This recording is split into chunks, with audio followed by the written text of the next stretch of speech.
आणि नियतीच्या मनात काय असतं बघा. पक्ष नेला, चिन्ह नेलं. 1 वर्षापूर्वी मी अशा एका आयुष्याच्या वेगळ्या वळणावर उभे होते की पक्षही नव्हता, चिन्हही नव्हता. आम्ही जयंतरावांना म्हणायचं, जयंतराव म्हणते बघूया काय करायचं ते बघूया. आणि मी आणि अमोल दादा एकामेकाला म्हणायचो की जयंतरावांना आता इलेक्शन लढायचं नाही, आम्हाला दोघांना लढायचं.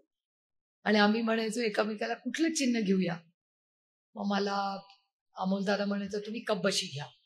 म्हटलं मग तू काय घेणार. अमोल दादा म्हणायचे मी कपाट घेऊ का पंखा घेऊ, काय घेऊ तुम्हाला वाटतं.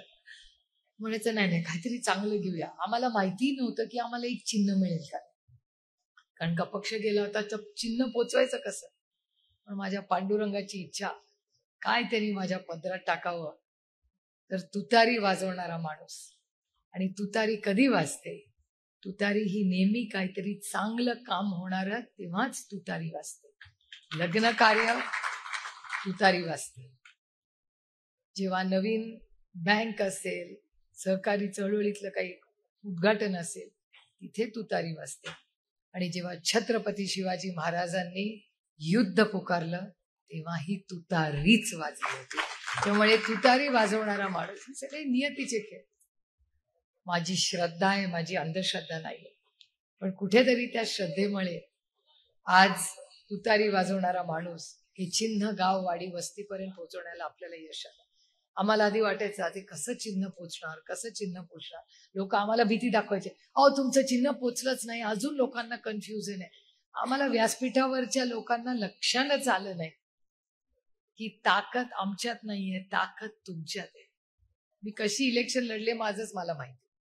आणि रोहित इलेक्शन, जयंतराव म्हणली गोष्ट खरी आहे की लोक निर्णय घेतात, नेते नाही ठरवत.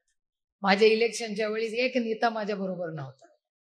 स्थानिक सगळे आमदार त्या बाजूला, जिल्हा परिषद त्या बाजूला, पंचायत समिती त्या बाजूला, बँक, सोसायटी, दूध संघ, काय राहिलं का अजून, सगळी तिकडे होती, एकही इकडे नव्हतं. आणि आम्ही प्रचाराला गेलो की आमच्या तोंडावर दरवाजा बंद करायची की नका येऊ. आम्हाला असं वाटत तरी इतके वर्षाचे ऋणानं बंद, ऐकून तर घ्या आमचं काय म्हणणं आहे. तर ते म्हणायचे नको नको नको नको असं करायचे. आम्हाला विचार पडायचा की असं कसं होणार, आपलं कसं होणार. जयंतराव आठवड्याला रिव्ह्यू घ्यायचे, झाल्या का बूथ कमिट्या, झाल्या का बूथ कमिट्या. तर होणार कुठून बूथ कमिट्या, माणूस मिळेल तर बूथ कमिटी होईल. आम्ही माणूस ठेवला असं की आता चला बाबा ह्याला आता बूथ कमिटीला जबाबदारी देऊया, की दुसऱ्या दिवशी गॉन, गायब. आणि मग त्याला फोन आला की तो टाटा बाय बाय, तो गेला तिकडे. म्हणायचं मग आता बूथ कमिटी, जयंतराव इथे रागवायचे, लक्ष नाही तुम्ही कॅन्डिडेट आहात, बूथ कमिटी कुठे. बूथ कमिटीचा आता पताच नाही. माझं सगळं इलेक्शन हे कार्यकर्त्यांनी आणि बारामती लोकसभा मतदारसंघातल्या मायबाप जनतेने हातात घेतलं होतं.